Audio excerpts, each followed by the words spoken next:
ప్రార్థన చేసుకుందాం.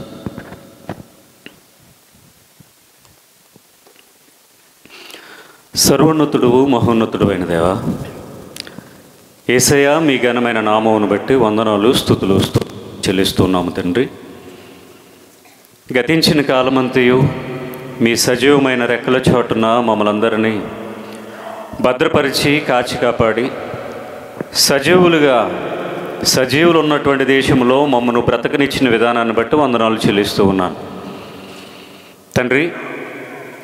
మా ఆత్మీయ సహోదరులు దానియేలు గారి ద్వారా వారి యొక్క కుటుంబము, వారి స్థానిక సంఘము, ఈ ప్రాంతంలో ఉన్నటువంటి అనేక సంఘాల వారు కలిసి ఏర్పాటు చేసినటువంటి బైబిల్ తరగతులను బట్టి, మహాసభలను బట్టి వందనాలు చెల్లిస్తున్నాము నాయన. మొదటి దినమందు ఉదయకాలంలో ఎన్నో మహాజ్ఞాన సంగతులు మీరు మాకు తెలియజేశారు. ఈ రాత్రికాల సమయమందును దైవజనుల ద్వారా కొన్ని విషయాలు మాకు తెలియజేశారు. అందును బట్టి వందనాలు. ఈ యొక్క సమయంలో మీ ఉన్నతమైన వాక్యాలను మేము ఆలోచన చేస్తూ ఉండగా మీ ఆత్మ సహాయం ద్వారా మా అనుదిన భక్తి జీవితాలకు అవసరమైన మాటలు నేర్పించి జరగబోతున్నటువంటి 3 రోజుల మీటింగ్స్ యందును మీ నామ మహిమార్థమై జరిగించుకుంటారని నమ్ముతూ ప్రభు అయిన యేసుక్రీస్తు వారికే ఈ ప్రార్థన మనవులు మిక్కిలి వినయంతో సమర్పించి వేడుకొనియాడుచున్నాను. ఆమేన్. దేవుని మహాకృపను బట్టి ఈ ప్రాంతంలో సువార్త ప్రకటించడానికి ముందుగా మన దేవుడైన యేసుక్రీస్తు వారు మా అందరికీ అవకాశాన్ని దయచేశారు. గనుడైన ఘనమైన ఆయన నామానికి మహిమ కలుగునుగాక. ఆమేన్. అదేవిధంగా వయసులో నాకంటే దైవజనులందరూ కూడా పెద్దవారే అయినప్పటికీ నన్ను ప్రేమించి దేవుని యొక్క వాక్యాన్ని అందించడానికి అవకాశాన్ని కల్పించినటువంటి దైవజనులందరికీ ప్రత్యేకమైన వందనాలు తెలియజేస్తూ ఉన్నాను. చేరి వచ్చినటువంటి మీ అందరికీ ప్రభువైన యేసుక్రీస్తు వారి ఘనమైన నామమున నా యొక్క వందనాలు తెలియజేస్తూ ఉన్నాను. మేము చాలా దూరం నుండి ప్రయాణం చేసి వచ్చాం. ఒకవేళ మాట్లాడేటటువంటి మాటలు ఒక 10 నిమిషాలు లేట్ అయినా మీరు ఇబ్బంది పడకూడదని ముందుగానే మనవి చేస్తూ ఉన్నాను. ఉదయకాలం మనం 2 అంశాలు నేర్చుకున్నాం. అదేవిధంగా ఇప్పుడు కూడా మరి ఒక అంశాన్ని మనం నేర్చుకున్నాం. ఈ 3 అంశాల ద్వారా ముఖ్యమైన ఒక విషయాన్ని నేను తెలియజేస్తూ ఉన్నాను. బైబిల్ వ్రాయబడింది అక్షరాలే. అక్షరాలు చదివితేనే అదేంటో మనకు అర్థమవుతుంది. అయితే అక్షరాలుగా చదువుకుంటే, అక్షరాలను అక్షరాలుగా మాత్రమే చదువుకుంటే దాని అర్థం మారిపోతుంది. కనుక అక్షరాల వెనుకున్నటువంటి ఆత్మీయ అర్థాన్ని గ్రహించి మనం మాట్లాడుకోవాలి.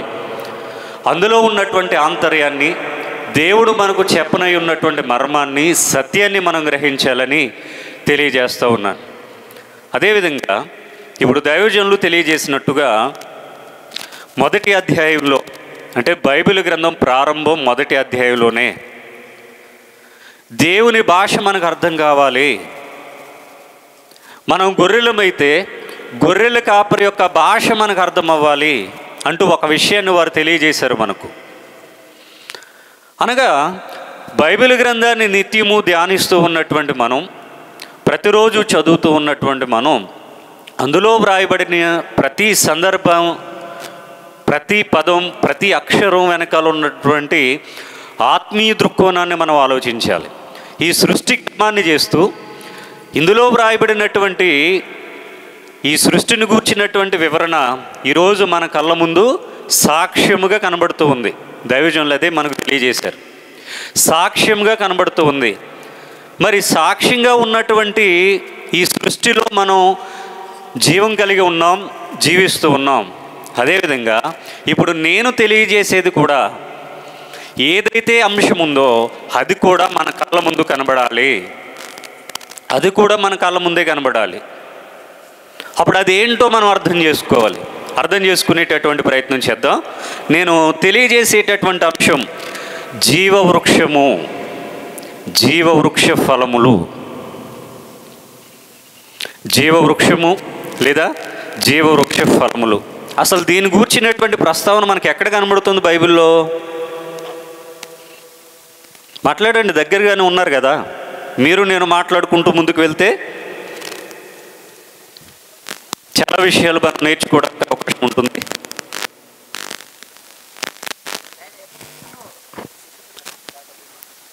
ఆదికాండము 3వ అధ్యాయం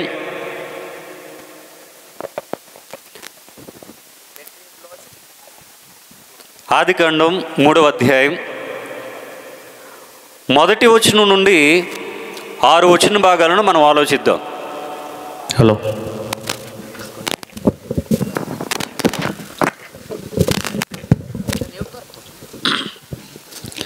ఆదికాండము 3వ అధ్యాయం మొదటి నుండి 6 వచనాలు.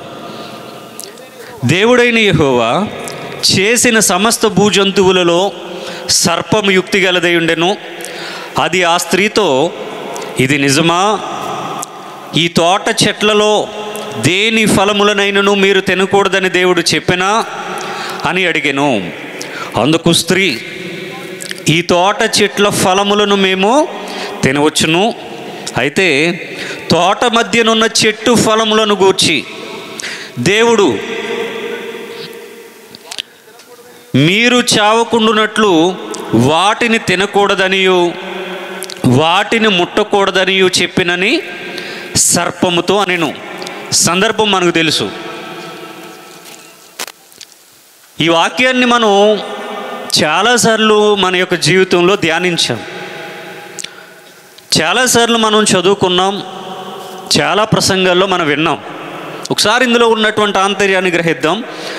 ఇక్కడ అపవాది అయిన వాడు హవ్వమ్మతో మాట్లాడుతూ, ఇది నిజమా? ఈ తోట చెట్ల ఫలాలలో దేనినైనా దేవుడు తినొద్దని చెప్పాడా ఏంటి? ఆ సంగతులు నాకు తెలియచేయమని అడిగినప్పుడు ఇప్పుడు హవ్వమ్మ గారు సమాధానం చెప్తా ఉన్నారు. ఒకసారి 3వ వచనాన్ని 2-3 వచనాలను చదువుదాం. అందుకు స్త్రీ, ఈ తోట చెట్ల ఫలములను మేము తినవచ్చును. ఈ తోట చెట్ల ఫలములను మేము తినవచ్చును. 3వ వచనంలో, అయితే ఈ తోట మధ్యనున్న చెట్టు ఫలములను గూర్చి పైన చెట్ల ఫలములను తినవచ్చు, కింద చెట్టు ఫలమును గూర్చి. చెట్టు రెండిటికి వేరియేషన్ ఉంది బైబిల్లో. మనం అన్నీ ఒకేలా చదువుకుంటూ వెళ్ళిపోతాం. చెట్లు అనగా అనేకమైన ఉన్నాయి. చెట్టు అంటే ఒకటే ఉంది, ఐడెంటిఫై చేద్దాం. చెట్టు ఫలములను గూర్చి దేవుడు మీరు చావకుండునట్లు వాటిని తినకూడదనియు వాటిని ముట్టకూడదనియు చెప్పినని సర్పముతో అనెను. అందుకు సర్పము, మీరు చావనే చావరు, ఏలయనగా మీరు వాటిని తినుదినమున మీ కన్నులు తెరవబడుననియు మీరు మంచి చెడ్డలు ఎరిగిన వారే దేవతల వలె ఉందురనియు దేవునికి తెలియనని స్త్రీతో చెప్పగా, స్త్రీ, ఆ వృక్షం ఆహారమునకు మంచిదియు కన్నులకు అందమైనదియు వివేకమిచ్చు రమ్యమైనదియునై ఉండుట చూచినప్పుడు ఆమె దాని ఫలములలో కొన్ని తీసుకుని తిని తనతో పాటు తన భర్తకును ఇచ్చెను. అతడు కూడా తినెను. అంటే తోట చెట్ల ఫలాలు, మంచి చెడ్డల తెలివినిచ్చే వృక్ష ఫలాలు, వీటిని గూర్చినటువంటి విషయం ఇక్కడ అవ్వమ్మ గారితో అపవాది అయిన వాడు డిస్కషన్ చేస్తూ ఉంటే, ఏదైతే దేవుడు వారికి ఆజ్ఞగాను నియమంగాను తెలియజేశారో ఈ విషయాలన్నీ కూడా అక్కడ ఆమె తెలియజేసింది. అయితే ఈ సందర్భాలన్నీ ఆలోచిస్తే చెట్లు ఉన్నాయి, చెట్టు ఉంది, వాటికి ఫలాలు ఉన్నాయి, కొన్ని తినొచ్చు అన్నారు, కొన్ని తినకూడదన్నారు, తింటే ఏం జరుగుతుంది, తినకపోతే ఏంటి అనే విషయాలన్నీ కూడా మనం చాలాసార్లు చదువుకున్నాం. అయితే ఇక్కడ జీవవృక్షాన్ని గూర్చినటువంటి విషయాలు ఏమున్నాయి అని మనం ఆలోచన చేస్తే ఒకసారి 2వ అధ్యాయం 9వ వచనాన్ని కూడా ఒకసారి ఆలోచిద్దాం.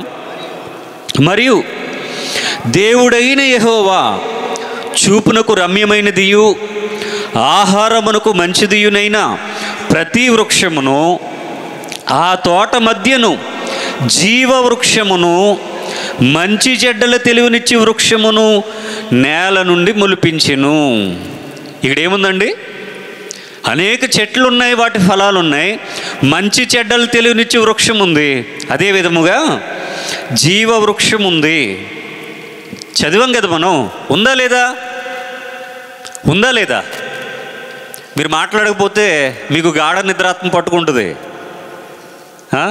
చల్లగా ఉందేమో వెళ్ళిపోతారు కోమలోకి, అందుకని మాట్లాడాలి. అంటే ఈ సందర్భాలు మనం ఆలోచిస్తే మంచి చెడ్డలు తెలియనిచ్చే వృక్షం ఉన్నట్టుగా, అదే విధముగా జీవవృక్షము కూడా ఉన్నట్టుగా మనకు అర్థమవుతుంది. అయితే వృక్షఫలాన్ని దేవుడు తినమని చెప్పాడు, ఒకటేమో తినొద్దని కూడా చెప్పారు.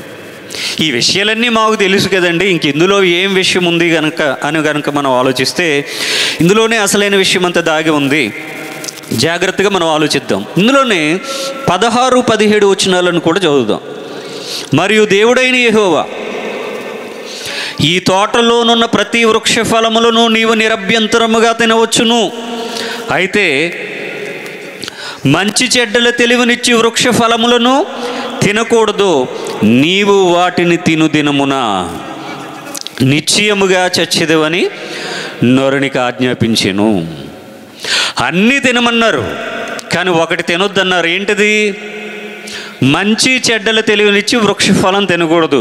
మరి జీవవృక్ష ఫలం తినొచ్చా? తినకూడదా? నిరభ్యంతరంగా తినొచ్చు, అన్నీ తినేయచ్చు, కానీ ఇది మాత్రమే తినొద్దని చెప్పారు. అయితే జీవవృక్ష ఫలం ఎలా ఉంటుంది, దాని లక్షణాలు ఎలా ఉన్నాయి రాశారా? జీవవృక్షం ఎలా ఉంది, దాని లక్షణాలు ఎలా ఉన్నాయి రాశారా? వ్రాయలేదండి. కానీ మంచి చెడ్డలు తెలివినిచ్చి వృక్షఫలం గురించి, వృక్షము గురించి, ఆహారానికి మంచిదియు, కన్నులకు రమ్యమైనది,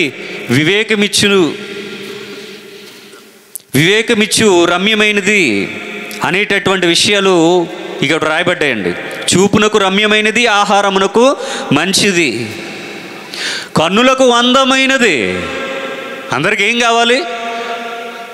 ఆహారానికి మంచిది కావాలి, కన్నులకు అందమైనది కావాలి, తింటే వివేకమిచ్చి రమ్యమైనది కావాలి. కానీ దానిని దేవుడు తినొద్దని చెప్పాడు. మంచి చెడ్డలు తెలియనిచ్చి వృక్షఫలం, జీవవృక్ష ఫలాన్ని తినమన్నాడు. కానీ ఆ యొక్క జీవవృక్షం ఎలా ఉంటుందో, దాని ఫలాలు ఎలా ఉంటాయో దేవుడు తెలియచేయలేదు. అంటే ఏదైతే తినొద్దన్నాడో దాని గురించినటువంటి వర్ణన అనేది వర్ణించబడింది. దేనినైతే తినమన్నాడో దానిని గూర్చినటువంటి వర్ణన వివరించబడలేదు. ఇది మొదటి పాయింట్గా మనం నోట్ చేసుకోవాలి. ఇక 3వ అధ్యాయము 22 నుంచి కొన్ని విషయాలను ఆలోచిద్దాం. అప్పుడు దేవుడైన యెహోవా, ఇదిగో మంచి చెడ్డలను ఎరుగునట్లు ఆదాము మనలో ఒకని వంటి వాడాయను. కాబట్టి అతడు ఒకవేళ తన చేయి చాచి జీవవృక్ష ఫలమును కూడా తీసుకొని తిని నిరంతరము జీవించునేమో అని. ఈ సందర్భం జరిగేటప్పటికి ఆల్రెడీ ఏం చేశారు వీళ్ళు? ఏం తిన్నారు? కన్నులకు అందమైనది అన్నారుగా, ఈ అందమైన దానిని తిన్నారు భార్యాభర్తలు ఇరువురు కూడా. ఇప్పుడు దేవుడు మాట్లాడుతూ, ఇదిగో మంచి చెడ్డలను ఎరిగినట్లు ఆదాము మనలో ఒకని వంటి వాడు ఆయన. కాబట్టి అతడు ఒకవేళ తన చేయి చాచి జీవవృక్షమును ఫలమును కూడా తీసుకొని తిని నిరంతరము జీవించునేమో అని. దేవుడైన యెహోవా అతడు ఏ నేల నుండి తీయబడినో దాన్ని సేద్యపరచుటకు ఏదేను తోటలో నుండి అతన్ని పంపివేసెను. అప్పుడు ఆయన ఆదామును వెలగొట్టి ఏదేను తోటకు తూర్పు దిక్కును కెరూబులను, జీవవృక్షమునకు పోవు మార్గమును కాచుటకు ఇటు అటు తిరుగుచున్న ఖడ్గజ్వాలలను నిలవబెట్టెను. ఇన్నిసార్లు జీవవృక్ష ఫలాలు అని వ్రాయబడింది, కానీ ఆ జీవవృక్షం ఎలా ఉంటుందో, జీవవృక్ష ఫలాలు ఎలా ఉంటాయో వర్ణించలేదు. మంచి చెడ్డలు తెలివినిచ్చే వృక్ష ఫలం గురించి 2వ అధ్యాయంలో 3వ అధ్యాయంలో కూడా చెప్పబడింది. పోనీలండి తింటే తిన్నాడు అంటే కనుక అసలు తినవలసిన దానిని తినలేదు, తినకూడని దానిని తిన్నాడు. అయితే వీటి గురించి మనం ఆలోచన చేయాలి. జీవవృక్ష ఫలం అంటే ఏంటి, జీవవృక్షం అంటే ఏంటి? అది నిజంగానే తినేసేదా? కన్నులతో చూసి చేత్తో పట్టుకుని దాన్ని కోసుకొని తినేదేనా? తింటే నిరంతరం జీవిస్తాడని వాక్యం చెప్తే ఉంది. జీవవృక్షాన్ని, ఆ యొక్క ఫలాన్ని తింటే నిరంతరము జీవిస్తాడు. కాబట్టి అక్కడికి వెళ్ళడానికి వీలు లేకుండా ఆ మార్గాన్ని క్లోజ్ చేసినట్టుగా వాక్యం చెప్తే ఉంది మనకు. మరి ఇంతకీ జీవవృక్షం ఎక్కడ ఉంది, దాని ఫలాలు ఎలా ఉన్నాయి, దానిని చేరుకునే మార్గం ఏది? ఆదాము హవ్వలు పోగొట్టుకున్నారని వాక్యం తెలియజేస్తూ ఉంది. వృక్షం అంటే వృక్షమేనా, పండు అంటే పండేనా, తినేదంటే తినేదేనా? ఒకంత మనం ఆలోచన చేద్దాం. ఈ జీవవృక్ష ఫలం గురించి ప్రకటన గ్రంథం 2వ అధ్యాయానికి కూడా వెళ్దాం. ప్రకటన గ్రంథం 2వ అధ్యాయం 7వ వచనం అండి. చెవిగలవాడు ఆత్మ సంగములతో చెప్పుచున్న మాట వినుగాక. జయించువానికి దేవుని పరదేశులో ఉన్న జీవవృక్ష ఫలములు భుజింపనిత్తును. ఆ వనంలో ఉన్నటువంటి జీవవృక్షం అక్కడికి ఆదాము హవ్వలు చేరుకోకుండా ఖడ్గజ్వాలలో ఉన్నట్టుగా మనం చదువుతూ ఉన్నాం. మరి ఈ భూమి మీద ఇంకెక్కడుంది జీవవృక్షం? జీవవృక్ష ఫలాలు ఎక్కడున్నాయి భూమి మీద? ఎక్కడ కూడా లేవు. ఎందుకంటే ఉంటే మనకు కనబడాలి, ఎక్కడ కూడా కనబడడం లేదు. కానీ బైబిల్ గ్రంథం ముగింపుకు వెళ్ళేసరికి జీవవృక్షం ఎక్కడుందట? పరదేశులో ఉందట. పరదేశులో ఉందట. దేవుని పరదేశులో ఉన్న జీవవృక్ష ఫలములు భుజింపనిత్తును.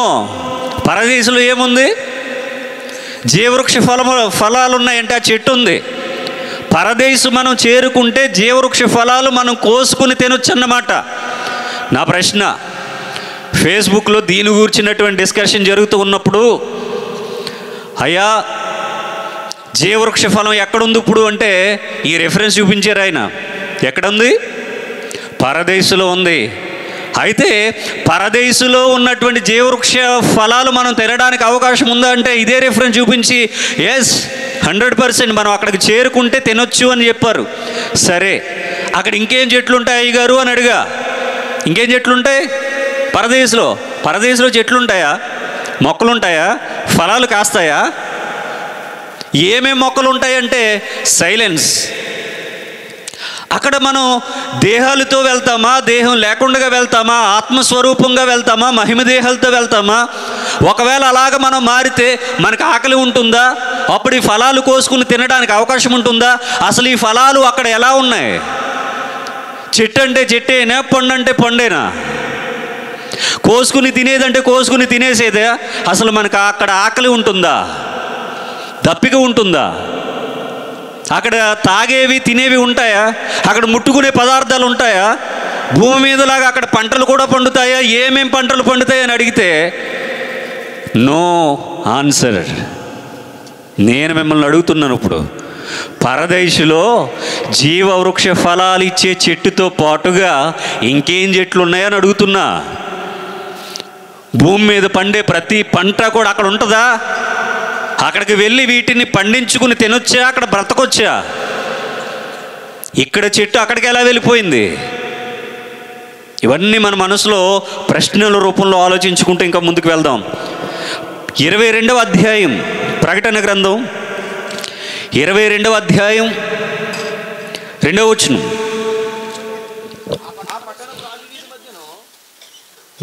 మొదటి 2 వచనాలు చదువుతాం.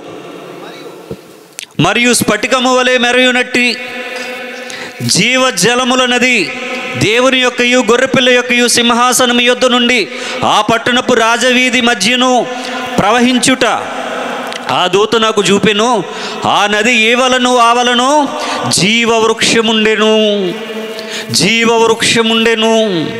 తర్వాత అది నెల నెలకు ఫలించుచు 12 కాపులు కాయును. ఆ వృక్షము యొక్క ఆకులు జనములను స్వస్థపరచుటకై వినియోగించును. అంటే అక్కడ కూడా మనకు రోగాలు ఉంటాయా? అక్కడ కూడా స్వస్థతలు జరుగుతాయా? అక్కడ కూడా ఆహారం తినాలా? ఇవన్నీ అక్కడ జరిగే సంగతులేనా? నెలకు ఒక్కొక్క కాపు చొప్పున 12 నెలలకు 12 కాపులు అంటే సంవత్సరానికి 12 నెలలు అక్కడ కూడా ఉంటాయా? సూర్యుడు, చంద్రుడు, భూమి ఇవన్నీ కూడా సేమ్ భూమి మీద ఉన్నట్టుగానే అవి కూడా జరుగుతూ ఉంటాయా? ఒకసారి ఈ ప్రశ్నలన్నిటికీ మన మనసులో సమాధానాన్ని వెతకండి. బైబిల్ గ్రంథాన్ని మన చేతుల్లో పెట్టుకొని ఒకవేళ అక్కడ మనకి ఏదైనా అనారోగ్యం కలిగితే ఈ జీవవృక్ష ఫలం, దాని ఆకులు ఇవి మనకు వైద్యం చేయడానికి ఉపయోగపడతాయట. ఈ భూమి మీద మనం ఉన్నప్పుడు, పోనీ యేసుక్రీస్తు వారు శరీరధారిగా భూమి మీదకి వచ్చినప్పుడు ఎవరైతే అనారోగ్యంతో ఉన్నారో ఆయన చేతితో తాకి స్వస్థపరిచినటువంటి ఆయన పరలోకంలోనో లేదా పరదేశిలో మనం ప్రవేశించిన తర్వాత వైద్యం చేసుకోవడానికి ఒక చెట్టును వేశాడన్నమాట. అక్కడ మాటలు పనిచేయవా? మరి ఆయన శక్తి పనిచేయదా? అక్కడ ట్రీట్మెంట్ చేసుకోవడానికి అక్కడ ఒక మెడిసిన్ దేవుడు పెట్టాడా? ఆ చెట్టు ఆకులు లేదా బెరడు లేదా కాయలు ఇవన్నీ మనం తీసుకుని వాటిని వాడితే తప్ప మనకు వచ్చినటువంటి అనారోగ్యాలు లేదా అస్వస్థత అనేది పోదా? భూమి మీదేమో మాటతో స్వస్థత పరిచినటువంటి ఆయన సాక్షాత్తు ఆయన దగ్గరికి వెళ్ళిన తర్వాత ఆయన ఏం మాట్లాడ్డా పట్టించుకోడా? ఇక ఈ ప్రశ్నలన్నిటికీ సమాధానం మనం వెతకాలి ప్రియమైన దేవుని వర్లారా. ఇందులోని 19వ వచనం, ఎవడైనను ఈ ప్రవచన గ్రంథమందున్న వాక్యములలో ఏదైనను తీసివేసిన ఎడల దేవుడు ఈ గ్రంథములో వ్రాయబడిన జీవవృక్షములోను పరిశుద్ధ పట్టణములోను వానికి పాలు లేకుండా చేయును. జీవవృక్షములో పాలు లేకుండా చేస్తాడట. వృక్షంలో పాలంటే జీవవృక్షంలో పాలా అంటే వృక్షంలోనికి వెళ్ళిపోతామేంటి? మనం చెట్లోనికి వెళ్ళిపోతామా? వృక్షం అంటే చెట్టే కదా, చెట్లోకి వెళ్ళిపోతామా? ఈ వాక్యంలో నుండి ఏదైనా తీసేస్తే జీవవృక్షంలో పాలు లేదట, భాగం లేదట, షేర్ లేదట. ఇటు వృక్షంలోకి మనం ఎలా వెళ్తామా? వృక్షంలోనికి వెళ్ళబెట్టండి. మనమేమైనా పక్షులమా ఓ గూడు చేసుకుని అందులో ఆ చెట్టు త్వరలోనికి వెళ్ళిపోవడానికి? ఏం అలాగని జరుగుతుంది అంటారా? చనిపోయిన తర్వాత ఆత్మలుగా మారిపోయిన తర్వాత మహిమదేహాలు ధరించుకున్న తర్వాత పరదేశంలో జీవవృక్ష ఫలాలు ఇచ్చే చెట్టు ఉంటే అక్కడ గూడు చేసుకుని ఒక పక్షిలాగా అందులో దూరిపోతామేంటి? అదేనా వాక్యం చెప్తున్నటువంటి సందర్భాలు? జీవవృక్షములో పాలు లేకుండా అయిపోతామట. వృక్షంలో పాలేటండి. మరి ఈ ప్రశ్నలు వేటికి కూడా మనకు సమాధానం దొరకకపోతే మన భక్తి జీవితాలు చాలా వెనకబడిపోయామని మనకు అర్థమవుతుంది. బైబిల్లో కొన్ని స్పెషల్ వర్డ్స్ మనం ఐడెంటిఫై చేయాలి. చాలా స్పెషల్ వర్డ్స్ ఉంటాయి. అందులో ఇప్పుడు కొన్ని చెప్తాను నేను. జీవము అనే దానిని మనం గుర్తించాలి. ఏంటి జీవము. నెక్స్ట్ నిత్య జీవము అనే పదాన్ని కూడా మనం గుర్తించాలి. ఏంటది? నిత్య జీవము. తరువాత జీవాహారము అనే పదాన్ని గుర్తించాలి. జీవాహారం. తరువాత జీవజలము అనే పదాన్ని గుర్తించాలి. ఏంటది? జీవజలం.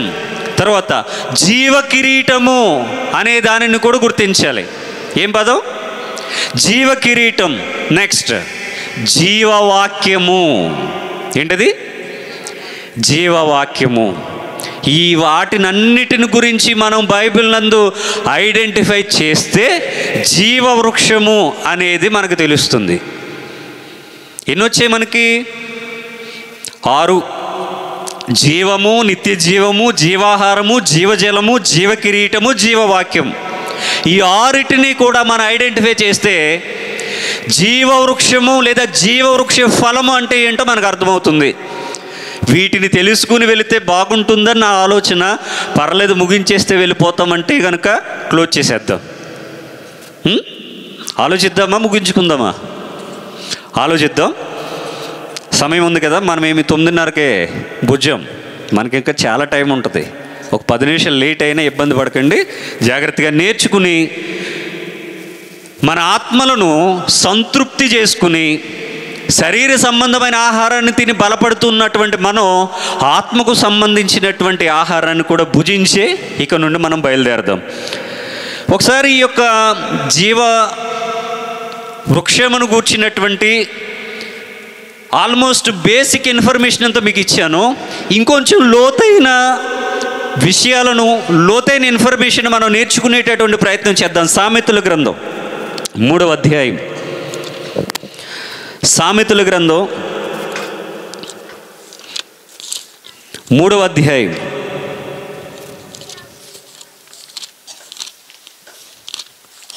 18వ వచనం అండి. దానిని అవలంబించు వారికి అది జీవవృక్షము. దానిని పట్టుకొని వారందరూ ధన్యులు. దానిని అవలంబించు వారికి అది జీవవృక్షము. దేనిని పైన ఏంటో చెప్పారు, అధ్యాయం దేని గురించో చెప్పబడింది. ఒకవేళ దానిని అవలంబిస్తే అది వారికి ఎలా ఉంటుందట? జీవవృక్షము వలె ఉంటుందంట. అసలు జీవవృక్షాన్ని కూర్చున్నటువంటి గుర్తులు ఏమున్నాయి బైబిల్లో? ఏదైనా వరంలో చెప్పారా? చెప్పలేదుగా. ఇక్కడ ఈ దేని గురించి చెప్పబడింది? జ్ఞానము గురించి చెప్పబడింది. ఎవరైతే జ్ఞానాన్ని పొందుకుంటారో వారిని ఉద్దేశించి చెప్పబడినటువంటి వాక్యం. దానిని అవలంబించి వారికి అది జీవవృక్షము వంటిదట. జీవవృక్షము వంటిది. దాన్ని పట్టుకొని వారందరూ ధన్యులు. జ్ఞానాన్ని జీవవృక్షముతో పోల్చారు. ఈ వాక్యాన్ని మనం ఐడెంటిఫై చేయాలి. జ్ఞానమును జీవవృక్షముతో పోల్చారు. అసలు జ్ఞానం అంటే ఏంటో మనం ఆలోచించాలి మరలా. తర్వాత 11వ అధ్యాయం సామెతల గ్రంథమే. అసలు జ్ఞానం అంటే ఏంటంటే కొరింథీయులకు రాసినటువంటి పత్రికలో ఉంటుంది. జ్ఞానం అంటే ఏంటో కొరింథీయులకు రాసినటువంటి పత్రికలో ఉంటుంది. ఇంకా ఈ జీవవృక్షాన్ని గురించి ఇంకొంచెం మనం ముందుకు ఆలోచిద్దాం. 11వ అధ్యాయం 30వ వచనం. నీతిమంతులు ఇచ్చు ఫలము జీవవృక్షము, జ్ఞానము గలవారు ఇతరులను రక్షించుదురు. నీతిమంతులు ఇచ్చు ఫలం ఏంటట? జీవవృక్షము. నీతిమంతులు ఇచ్చు ఫలము జీవవృక్షం. లక్షణాలు కనబడడం లేదు. జీవవృక్షం అనేది రాయబడింది కానీ వాటి లక్షణాలు మనకి ఇంకా కనబడడం లేదు. ఆలోచిద్దాం. 13వ అధ్యాయం సామెతల గ్రంథం 13వ అధ్యాయము 12వ వచనం. కోరిక సఫలము కాకుండుట చేత హృదయము నొచ్చును, సిద్ధించిన మనోవాంఛ జీవవృక్షము.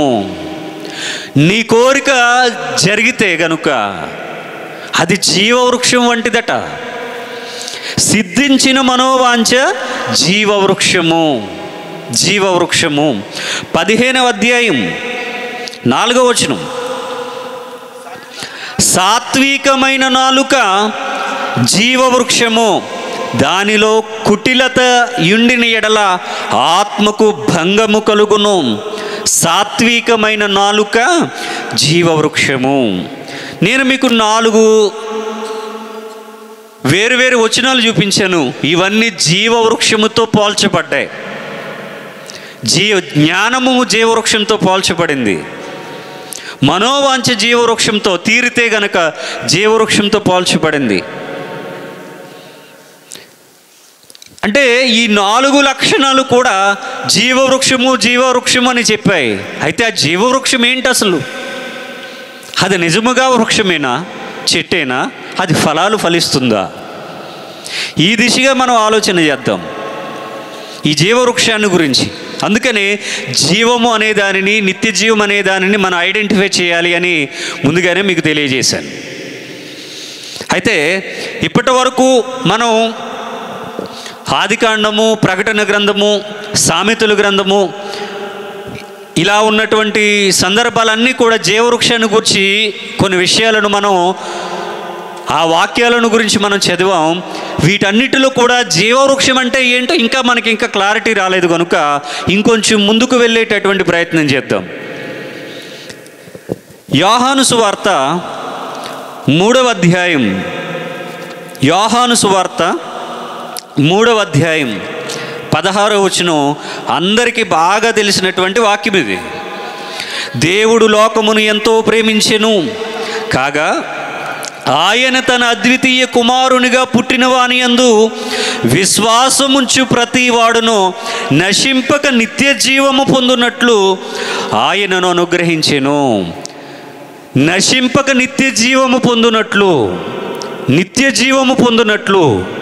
ఆయనను అనుగ్రహించెను. నిత్య జీవము అనేది మనకు కనిపించింది.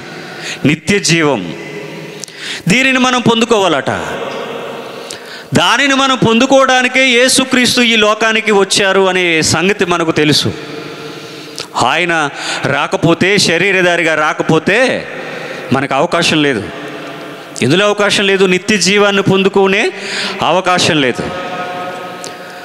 అయితే జీవవృక్షము, జీవవృక్ష ఫలాలు అని మనం ఎన్ని వాక్యాలు చదువుకున్నా అవి వాక్యాలుగానే ఉన్నాయి, కానీ దాని యొక్క లక్షణాలు ఎక్కడ కూడా మనకు కనిపించలేదు. అయితే నూతన నిబంధనలో యేసుక్రీస్తు వారు గూర్చి ఆ నిత్య జీవం అనుగ్రహించేది ఆయనే అనేటటువంటి ఒక వాక్యాన్ని మనం చదువుతూ ఉన్నాం. ఇక 4వ అధ్యాయం 10 నుండి 14 వచనాలు కూడా మనం చదువుదాం. 10 నుండి 14. అందుకు యేసు సమరయ స్త్రీ దగ్గర జరుగుతున్నటువంటి, యాకోబు బావి దగ్గర జరుగుతున్నటువంటి సందర్భం. యేసు వారు మాట్లాడుతూ ఉన్నారు. ఏమని? నీవు దేవుని వరమును, నీవు అడుగుతున్నది ఏంటి? దేవుని వరమును, నాకు దాహమున కిమ్మని నిన్ను అడుగుచున్నవాడెవడో అదియు ఎరిగి ఉంటే నీవు ఆయనను అడుగుదువు, ఆయన నీకు జీవజలమిచ్చునని ఆమెతో చెప్పెను. ఆయన ఏమిస్తారట? జీవజలం ఇస్తారట. నిత్య జీవం ఇచ్చేది ఆయనే, జీవజలం ఇచ్చేది కూడా ఆయనే. జీవజలం ఇచ్చునని ఆమెతో చెప్పాను. 11. అప్పుడు ఆ స్త్రీ, అయ్యా, ఈ బావి లోతైనది, చేదుకొనుటకు నీకేమీ లేదే, ఆ జీవజలము ఎలాగు నీకు దొరుకును? అంటే జీవజలం అంటే ఏంటి ఆమెకు అర్థం కాలేదు. వాటర్ అనుకుంటుంది ఆమె. జీవజలం అంటే వాటర్ అనుకుంటుంది. అది నీకు ఎలాగ దక్కుతుంది అని అడుగుతూ ఉంది, ప్రశ్నిస్తూ ఉంది. 12వ వచనం. తానును తన కుమారులను పశువులను ఈ బావి నీళ్లు త్రాగి మాకిచ్చిన మన తండ్రి అయిన యాకోబు కంటే నీవు గొప్పవాడువా అని ఆయనను అడిగాను. నీవు జీవజలం ఇస్తానంటున్నావు కదా, మన పితరుడైన యాకోబు కంటే కూడా నువ్వు గొప్పవాడువా అని ప్రశ్నిస్తుందామె. 13వ వచనం. అందుకు యేసు, ఈ నీళ్లు త్రాగు ప్రతివాడును మరలా దప్పికొనును, నేనిచ్చు నీళ్లు త్రాగు వాడెప్పుడునూ దప్పికొనడు, నేను వానికిచ్చు నీళ్లు నిత్య జీవమునకై వానిలో ఊరెడి నీటి బొగ్గగా ఉండెనని ఆమెతో చెప్పెను. నేనిచ్చు నీళ్లు అవి నిత్య జీవము. నేనిచ్చు నీళ్లు తాగితే ఇక దప్పిక వేయుదు.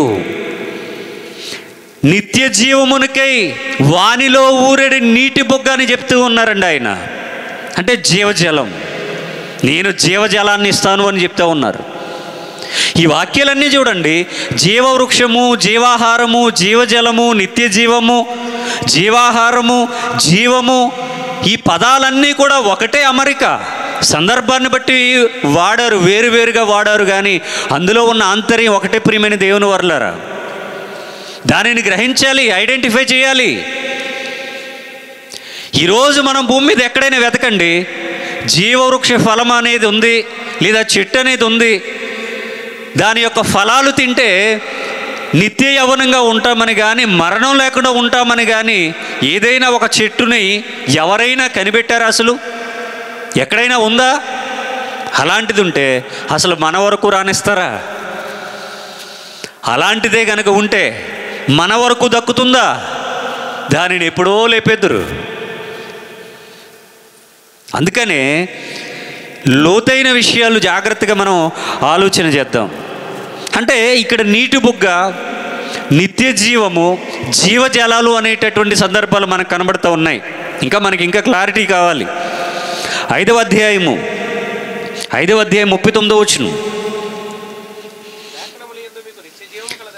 డైరెక్ట్గా ప్రభువైన యేసుక్రీస్తు వారు మాట్లాడుతూ ఉన్నారు. ఏమని? లేఖనముల యందు మీకు నిత్య జీవము కలదని తలంచుచు వాటిని పరిశోధించుచున్నారు, అవే నన్ను గూర్చి సాక్ష్యమిచ్చుచున్నవి. అయితే మీకు జీవము కలుగునట్లు మీరు నా యొద్దకు రానొల్లరు. ఈ వాక్యాలు అండర్లైన్ చేసుకోండి. మీకు జీవం కావాలి అంటే నా దగ్గరకు రావాలి. అయితే మీరు రారు కాబట్టి మీకేం రాదు? జీవం రాదని చెప్పారు. అసలు ఈ వాక్యం యోహాను సువార్తల్లో కంటే అసలు ఆది కాండంలోనే రాయవలసినటువంటి వాక్యం ఇది. అంటే మనం ఆలోచించాలి. ఒక హింట్ ఇచ్చాను మీకు. దాని గురించి ఆలోచిస్తూ ముందుకు వెళ్దాం. యేసుక్రీస్తు వారు ఏం చెప్తా ఉన్నారు అంటే, లేఖనముల యందు మీకు నిత్య జీవం కలదని తలంచుచు వాటిని పరిశోధించుచున్నారు, అవియే నన్ను గూర్చి సాక్ష్యమిస్తున్నవట. ఆది కాండం మొదలుకొని ప్రకటన గ్రంథం వరకు వ్రాయబడినటువంటి లేఖనాలన్నీ కూడా ఎవరి గురించి ప్రస్తావించారు, ఎవరి గురించి వ్రాసారు, ఎవరి గురించి ఉన్నవి అంటే ప్రభువైన యేసుక్రీస్తు వారిని గురించి. అయితే అవి ఆయన గురించే కాదా, ఏ పేరుతో వ్రాయబడ్డాయి, ఏ సందర్భంలో వ్రాయబడ్డాయి అని మనం ఐడెంటిఫై చేయాలి. వెతికితే దొరుకుతాయి, వెతకకపోతే దొరుకుతాయా? దొరకవండి. వెతికితే ఖచ్చితంగా దొరుకుతాయి, వెతకకపోతే దొరకవు. జీవజలం కావాలి అంటే ఆయన మాటలు వినాలి, ఆయన యొద్దకు రావాలట. ఆయనను కలిగి ఉంటేనే జీవాహారాన్ని మనం కలిగి ఉంటామట, నిత్య జీవాన్ని కలిగి ఉంటామట. వానిలో ఊరేడే నీటి బొగ్గ అని చెప్పబడింది. ప్రభువైన యేసుక్రీస్తు వారు ప్రతి విషయాన్ని కూడా ఆయన చెప్పేశారు, కాకపోతే అర్థం చేసుకోలేకపోయామంతే. ఆది కాండము నుండి కూడా యేసుక్రీస్తు వారు బైబిల్లో ఉన్నారు, కాకపోతే గ్రహించలేదు మనమంతే. ఇంకా ముందుకు మనం ఆలోచన చేద్దాం. ఈ 39-40 వచనాల్లో, అయితే మీకు జీవము కలుగునట్లు మీరు నా యొద్దకు రానొల్లరు. జీవం కావాలి అంటే రావాలి, వద్దనుకుంటే ఆయన దగ్గరకు రారు అని ఆయనే డైరెక్ట్గా మాట్లాడుతూ ఉన్నారండి. 11వ అధ్యాయం 25వ వచనం అండి. అందుకు యేసు, పునరుత్థానమును జీవమును నేనే, నా యందు విశ్వాసముంచువాడు చనిపోయినను బ్రతుకును. ఇప్పటి వరకు కూడా జీవము, నిత్య జీవము, జీవాహారము, జీవజలాన్ని ఇస్తానని చెప్పినటువంటి ఆయన ఇప్పుడు డైరెక్ట్గా ఏం చెప్తున్నారు తెలుసా? నేనే జీవమును, నేనే.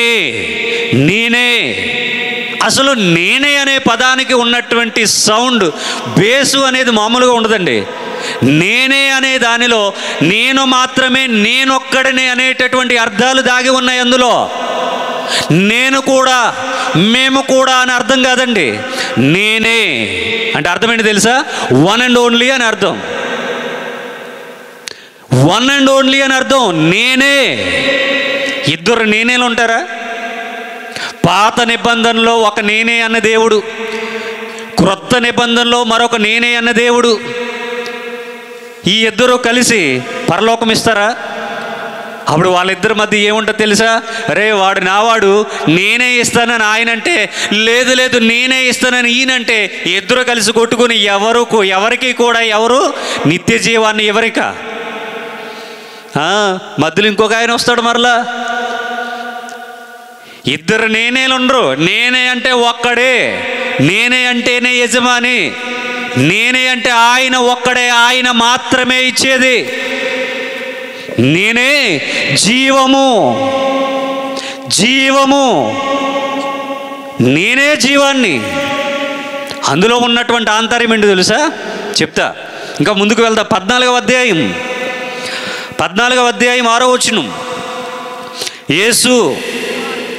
యేసు అంటే యేసు చెబుతూ ఉన్నారు ఏమని? నేనే మార్గం, నేనే సత్యం, నేనే జీవం, నేనే జీవాన్ని. ఇంకో జీవం ఉంటుందా? ఇంకొకరు ఇస్తారా? నేనే.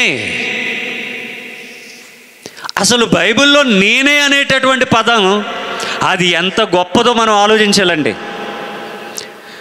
నేనే మార్గము, నేనే సత్యము, నేనే జీవము.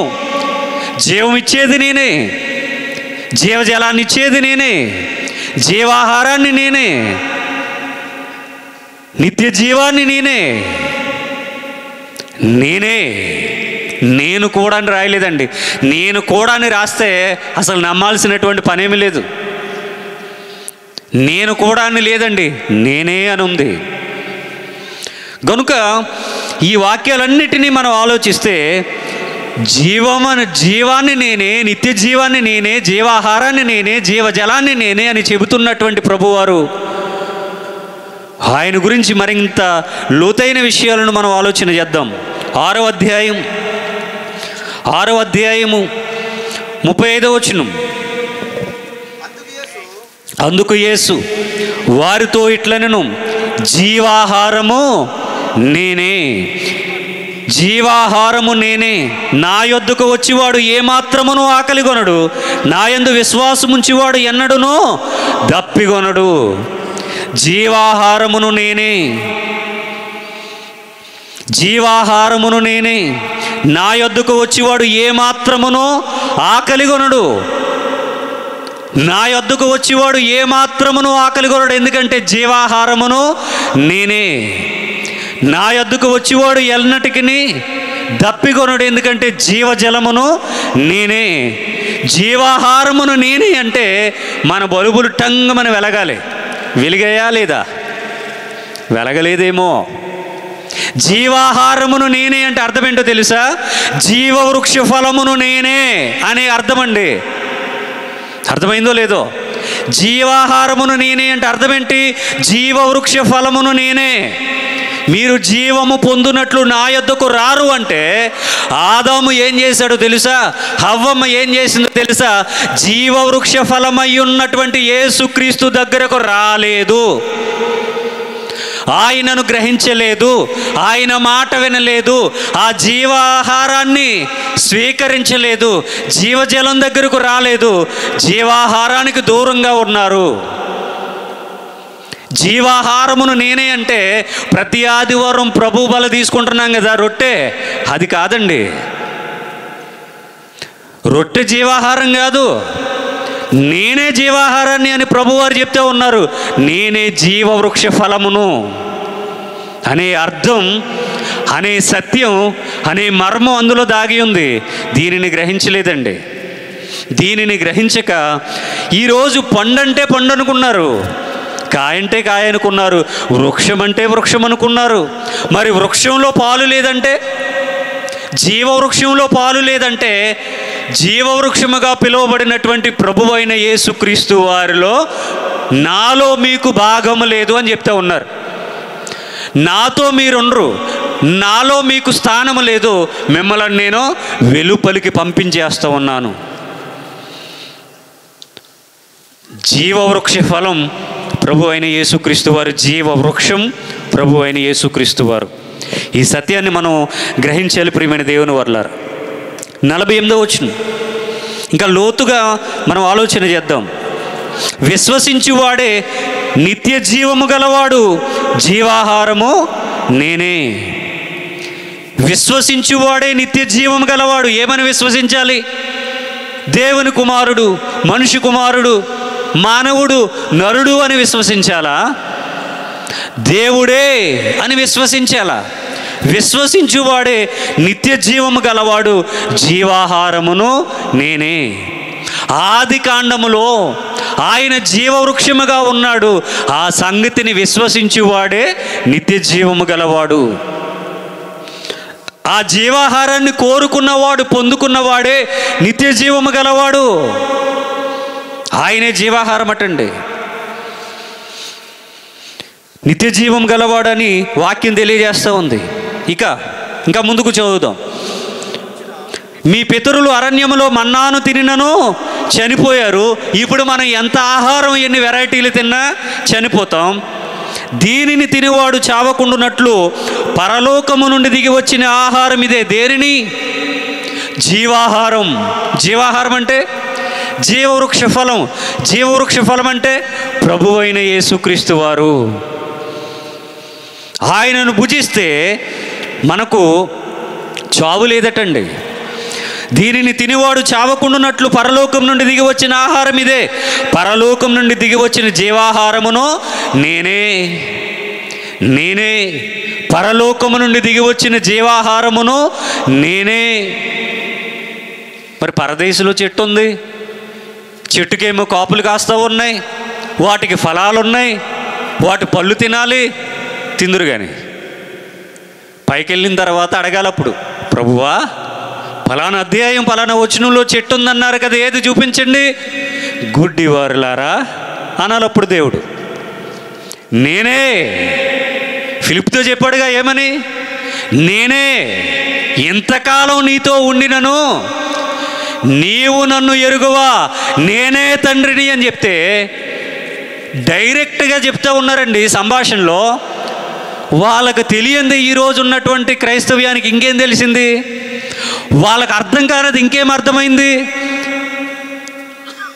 నేనే అని చెప్పినందుకు వాళ్ళు దానిని గ్రహించి వాళ్ళ జన్మ ధన్యం చేసుకున్నారండి. ఆ రోజు గ్రహించకపోతే వాళ్ళు శిష్యులైనా వాళ్ళ జీవితానికి అర్థం లేదు. వాళ్ళకు తెలియని గొప్ప బోధ ఈరోజు క్రైస్తవ్యంలో చక్కర్లు కొడుతూ ఉంది. జీవాహారం, పరలోకం నుండి దిగి వచ్చిన ఆహారాన్ని నేనే అని ప్రభువారు చెప్పారు. ఎవడైనానో ఈ ఆహారము భుజించితే వాడెల్లప్పుడూ జీవించును. ఎప్పుడు? భుజిస్తే. భుజించకపోతే లేదక ఛాన్స్. మరియు నేనిచ్చు ఆహారము లోకమునకు జీవము కొరకైన నా శరీరమే అని మీతో నిశ్చయముగా చెప్పుచున్నాను. నేను జీవాహారముగా ఉన్నటువంటి దేవుడే పరలోకము నుండి దిగి వచ్చి ఆయన ఎన్నో సంగతులు తెలియజేస్తే ఆయన చెప్పినటువంటి ప్రతి సందర్భాన్ని కూడా అపార్థం చేసుకుని లేనిపోని అర్థాలు చెప్పి ఆయన చెప్పినటువంటి భావాన్ని వక్రీకరించారు నేడున్నటువంటి క్రైస్తవ్యం అండి. నిజమైన జీవవృక్షాన్ని ఈరోజు క్రైస్తవులు విడిచిపెట్టారు. ఇంకా ఎక్కడో ఉందని వెతుకుతూ ఉన్నారు. అందరికీ అందుబాటులో ఆయన ఉంటే ఆయనను వదిలిపెట్టి ఇంకెక్కడ వెతికినా జీవవృక్షం అనేది కనిపించదు. జీవవృక్ష ఫలం, జీవాహారం దొరకదు. ప్రియమైన దేవుని వర్లారా, ఇంకొంచెం ఇంకా లోతైన సంగతులు మనం ఆలోచన చేద్దాం. యోహాను గారు రాసినటువంటి మొదటి పత్రిక, యోహాను గారు రాసినటువంటి మొదటి పత్రిక, మొదటి అధ్యాయం మొదటి 2 వచనాలను ఆలోచన చేద్దాం. జీవవాక్యమును గూర్చినది ఆది నుండి ఏది ఉండెనో, మేమేది వింటిమో, కన్నులారా ఏది చూచితిమో, ఏది నిదానించి కనుగొంటిమో, మా చేతులు దేనిని తాకి చూచెనో అది మీకు తెలియచేయుచున్నాము. దేని గురించట? ఎన్ని వాక్యాలు చెప్పారండి వారు. జీవవాక్యమును గూర్చినది. నేను ముందే చెప్పాను, జీవము, నిత్య జీవము, జీవాహారము, జీవజలము, జీవ కిరీటము, జీవవాక్యము, ఇవన్నీ కూడా ఒక్కటే. సమయ సందర్భాలను బట్టి వేరుగా అక్షరాలు వ్రాయబడినా దాని వెనుకున్నటువంటి అర్థం మాత్రం ఒకటే. ప్రియమైన దేవుని వర్లారా, జీవవాక్యమును గూర్చినది. జీవవాక్యం గురించి చెప్తున్నారట. ఆది నుండి ఏది ఉండెనో, ఆది యందు దేవుడు భూమి ఆకాశములను కలుగజేసెను. ఆది యందు వాక్యముండెను, వాక్యము దేవుడై ఉండెను. ఆది నుండి ఏది ఉండెనో, మేమేది వింటిమో, కన్నులారా ఏది చూచితిమో, ఏది నిదానించి కనుగొంటిమో, మా చేతులు దేనిని తాకి చూచినో అది మీకు తెలియచేయుచున్నాం. చూడాలి, వినాలి, తాకాలి అంటే జీవవాక్యం ఏమైంది? శరీరాన్ని ధరించుకుందన్నమాట. మేమేది కన్నులారా చూచితిమో, మేము ఏది వింటిమో, ఏది తాకితుమో. పట్టుకున్నారా యేసుక్రీస్తు వారిని? తాకారా? స్పర్శించారా? ఆయన మాటలు విన్నారా? ఆయనతో నడిచారా? ఆయనను కన్నులారా చూసారా? ఎస్, ఇవన్నీ జరిగాయి. అదే మీకు తెలియచేయుచున్నాము. అదే జీవవృక్షం అండి. అదే మీకు తెలియచేయుచున్నాం. ఆ జీవము ప్రత్యక్షమాయను. జీవము ప్రత్యక్షమాయను.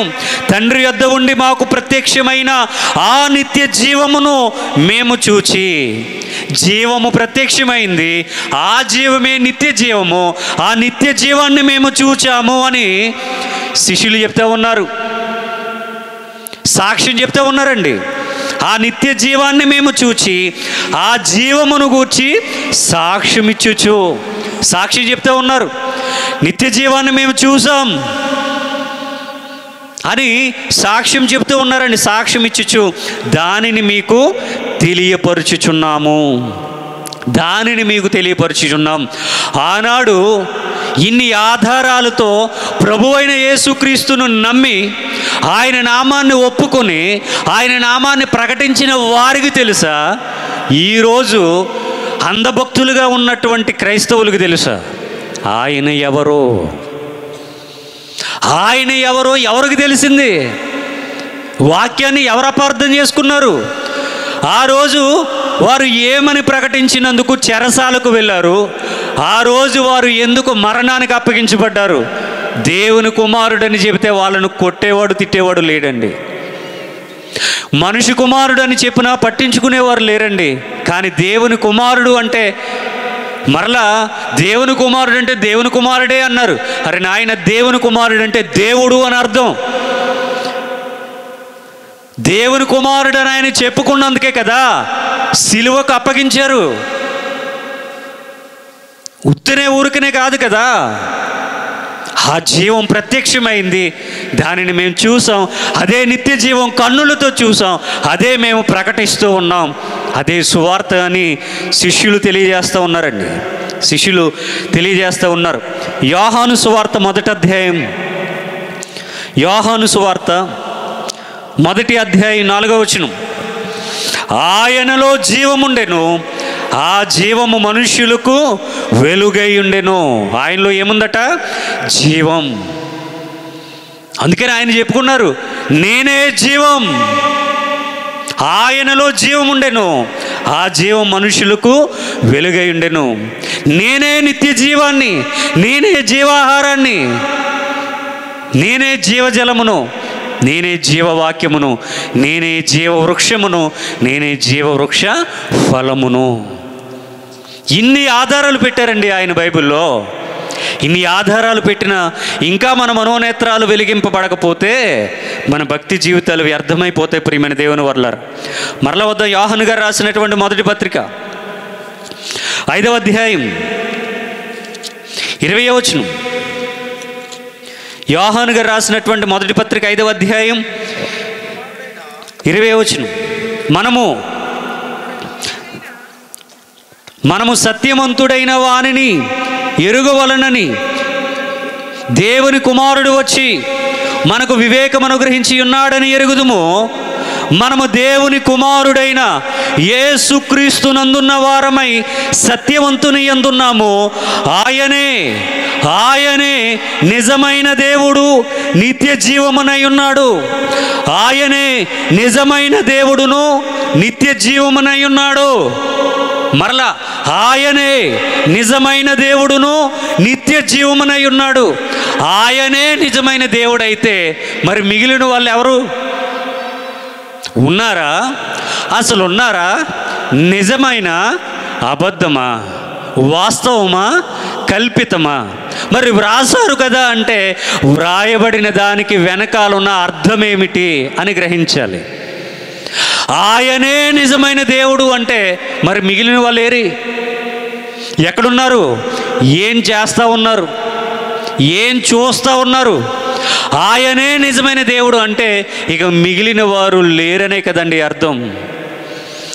ఆయనే అంటే ఆయన మాత్రమే అని అర్థం. ఆయన మాత్రమే నిజమైన దేవుడు అంటే మరి బైబిల్లో ఇంకా చాలామంది కనబడుతూ ఉన్నారు. మరి వారి సంగతి ఏంటి? ఉన్నారా లేరా? ఉంటే ఎలా ఉన్నారు? ఏమై ఉన్నారు? ఎక్కడున్నారు? ఏం చేస్తూ ఉన్నారు?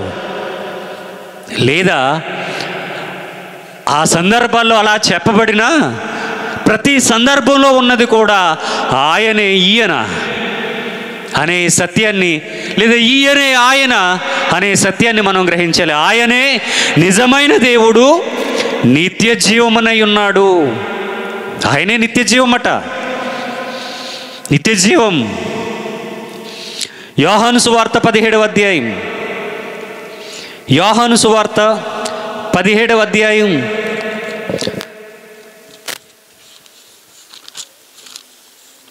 3వ వచనం అండి. యోహాను సువార్త 17వ అధ్యాయం 3వ వచనం. అద్వితీయ సత్యదేవుడు అయిన నిన్నును నీవు పంపిన యేసుక్రీస్తును ఎరుగుటయే నిత్య జీవం. యేసుక్రీస్తును ఎరుగుటయే నిత్య జీవము. యేసుక్రీస్తును ఎరుగుటయే నిత్య జీవం. యేసుక్రీస్తును ఎరగకపోతే నిత్య నరకము. జీవానికి ఆపోజిట్ ఏంటి? జీవానికి ఆపోజిట్ మరణం అనగా నరకం. యేసుక్రీస్తు నిత్య జీవం అయితే, ఆయనను ఎరిగితే నిత్య జీవం అయితే, ఆయనను ఎరగకుంటే నిత్య నరకమే కదా, నిత్య మరణమే కదా. యేసుక్రీస్తు నిత్య జీవం అటండి. మరలా వద్దాం, యోహాను గారు రాసినటువంటి మొదటి పత్రిక 5వ అధ్యాయం. యోహాను గారు రాసిన మొదటి పత్రిక 5వ అధ్యాయము 11వ వచనం. 5వ అధ్యాయం 11వ వచనం. ఆ సాక్ష్యం ఏమనగా, దేవుడు మనకు నిత్య జీవమును దయచేసెను. ఈ జీవము ఆయన కుమారుని యందున్నది. దేవుని కుమారుని అంగీకరించేవాడు జీవము గలవాడు, దేవుని కుమారుని అంగీకరింపనివాడు జీవము లేని వాడే. జీవము లేని వాడే. ఈ వాక్యాలన్నీ ఏమని సంబోధిస్తూ ఉన్నాయండి? ఈ కనిపించేటటువంటి ప్రతి అక్షరం వెనకాల ఆత్మీయమైన దృక్కోణాన్ని మనం ఆలోచించినప్పుడు ఏమని సెలవిస్తూ ఉన్నాయి మనకు? ఏమని అర్థం చేసుకోవాలి మనం? అవన్నీ కాదు కానండి, ఏదైనా వనంలో జీవవృక్షము చెట్టు ఉందండి, దానికి ఫలాలు ఉన్నాయండి, ఎక్కడో చోట ఉంటుందిలేండి, పోని భూమి మీద లేకపోతే పరదేశంలో ఉందన్నారుగా. పరదేశంలో ఉంటే ఏమండి, మనం అక్కడికి వెళ్ళేది ఎప్పుడు, చూసేది ఎప్పుడు, తాకేది ఎప్పుడు, కోసేది ఎప్పుడు, తినేది ఎప్పుడు? ఈ దేహం అనేది అక్కడ కూడా వెళ్ళి ఈ వ్యవసాయ క్షేత్రంలో అన్నీ తినేయడానికి ఈ దేహం అక్కడికి చేరుకుంటుందా? రక్తమాంసములు దేవుని రాజ్యాన్ని స్వతంత్రించుకోవు. ఈ శరీరంతోనే ఎత్తబడిపోతామా? ఆకలి దప్పులు ఉంటాయా? అక్కడ అసలు ఫిజికల్గా చెట్లు మొక్కలు ఉంటాయా? ఉదాహరణ, దేవుని గొర్రెగా ప్రకటన గ్రంథంలో పిలువబడుతూ పరలోకంలో ఉన్నట్టుగా గొర్రె మనకు కనబడుతుంది. నిజంగా గొర్రెలు ఉంటాయి అక్కడ? అది కూడా అడిగాను, సార్ గొర్రెలే ఉన్నాయా, కుక్కలు కూడా ఉన్నాయా అని అడిగాను. ఇంకేమేమి ఉన్నాయి, ఎద్దులు ఉన్నాయా, గాడిదలు ఉన్నాయా, గుర్రాలు ఉన్నాయా అని కూడా అడిగాను. ఉంటాయా? గొర్రెలు, గాడిదలు, కుక్కలు, నక్కలు, మేకలు ఇవన్నీ ఉంటాయా దేవుని రాజ్యంలో? ఎక్కడుంటాయండి? అలంకార రూపంలో చెప్పబడిన దాని వెనకాల ఉన్నటువంటి ఆంతర్యాన్ని గ్రహించాలి. మర్మయుక్తంగా అలంకార రూపంలో వ్రాయబడినటువంటి ప్రతి దానిని ఫిజికల్గా అక్షరార్థంగా తీసుకుంటే, చెట్టు అంటే చెట్టే, కాయ అంటే కాయ, పండు అంటే పనే, తినాలంటే తినాలి వెళ్ళి. అది కాదండి. వాక్యము చెప్పబడినటువంటి విధానం, వ్రాయబడినటువంటి విధానం మనకు తెలియాలి. ఆయన స్వరం మనకు తెలియాలి. మన వాళ్ళు ఎక్కడుండి మాట్లాడినా వాళ్ళ స్వరాన్ని మనం గుర్తుపడతాం. మీటింగ్ వచ్చే ఈ రోడ్లో మాకు ఒక సాంగ్ వినబడుతూ ఉంది. మేము మాట్లాడుకుంటున్నాం, డానియల్ అన్నయ్య గారు పాట పాడుతూ ఉన్నారు. డానియల్ అన్నయ్య గారు పాట పాడుతూ ఉన్నారు. మాకు గుర్తుంది ఆయన వాయిస్, ఆయన స్వరం మాకు వినబడింది. అయితే యేసుక్రీస్తు వారి స్వరం, ఆయన వాయిస్ మనం గుర్తుపడుతున్నామా? గుర్తుపడితే జీవవృక్ష ఫలం లేదా జీవవృక్షం ఎవరని ఎరగాలి? ప్రభు అయిన యేసుక్రీస్తు వారని ఎరగాలి. చెట్టు అంటే చెట్టు కదా, అందుకనే జీవవృక్షములో పాలు లేదు అన్నారు. వృక్షంలో పాలేంటి అని డౌట్ రావాలా వద్దా? రావాలి కదా. వస్తుందా? రాదు మనకి. దేవుడు అన్ని విషయాలు చాలా స్పష్టంగా వ్రాయించారండి. అర్థం చేసుకోవడంలోనే లోపం ఉంది, ధ్యానించడంలోనే లోపం ఉంది. గనుక జీవవృక్షం అంటే అది చెట్టు పండని అనుకోవడానికి వీల్లేదు. ఆహారం అంటే తినేసేదే కాదు. మీకు తెలియని ఆహారం నాకుంది అంటారు ప్రభువారు. నేనిచ్చు ఆహారం అంటారు ఆయన, నేనిచ్చు జలము అంటారు ఆయన. గనుక ఇప్పటి వరకు విన్నటువంటి వాక్య భావాన్ని గ్రహించాలని కోరుతూ, జీవవృక్షం అంటే ప్రభు అయిన యేసుక్రీస్తు వారే, జీవవృక్ష ఫలమన్నా ప్రభు అయిన యేసుక్రీస్తు వారే. ఆయనను చేరుకోవాలి, అదే భుజించడం. ఆయనను తెలుసుకోవాలి, అదే ఆయనను అంగీకరించడం. ఆయనలో మనం మమేకం అవ్వాలి, అదే ఆయనను ఎరిగి ఉండటం. అటు ధన్యత దేవుడు మనందరికీ అనుగ్రహించాలని కోరుతూ నా మాటలు ముగిస్తూ ఉన్నాను. శ్రద్ధగా విన్న మీ అందరికీ మనందరి దేవుడు, నిజమైన దేవుడు, లోకరక్షకుడైన యేసుక్రీస్తు వారి ఘనమైన నామమున నా యొక్క వందనాలు తెలియజేస్తూ ఉన్నాను. అందరికీ వందనాలు.